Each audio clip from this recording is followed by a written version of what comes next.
नमस्कार, प्रणाम। आप सबका स्वागत है। आप सबको बता दूं कि फिर से प्रमोद प्रेमी का एक गाने का पोस्टर आ गया है, जिस गाने का टाइटल है जान कुर्बान क देहब। आप सबको बता दूं ये गाना सुपर हिट और ब्लास्ट है। फिर से प्रमोद प्रेमी बैक टू बैक गाना लेकर आ रहे हैं। वे म्यूजिक के यूट्यूब चैनल पे आप सबके बीच में बहुत जल्द सुनने को मिलेगा। जिस गाने का टाइटल है जान कुर्बान क देहब। कब और किस समय मिलेगा तो आप सबको बता दूँ कि इस गाने को आप सबके बीच यानी 5 तारीख को आप सबको सुनने को मिलेगा 7 बजे सुबह में। जिस गाने का टाइटल आप लोग देख रहे हैं जान कुर्बान क देहब।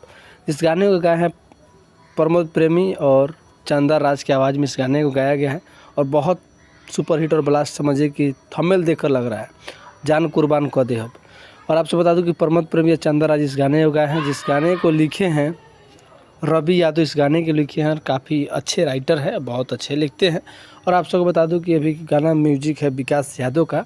और आप सबको बता दूं कि wave music official YouTube channel पर लोकगीत आप सबके बीच में रिलीज़ किया जाएगा जान कुर्बान क देहब। तो प्रमोद प्रेमी के चाहने वाले हो जाए खुश, क्योंकि प्रमोद प्रेमी फिर से भोजपुरी इंडस्ट्री में फिर फेंक रहे हैं। ब्लास्ट गाना और धमाका होगा इस बार। तो आप लोग प्रमोद प्रेमी के फैन जितने लोग हों इस वीडियो को शेयर करेंगे और ताकि कमेंट करके बताएंगे कि हाँ तुम्हें पता चले जान कुर्बान क देहब। और भोजपुरी प्लेटफॉर्म इसी तरह देखते रहिए।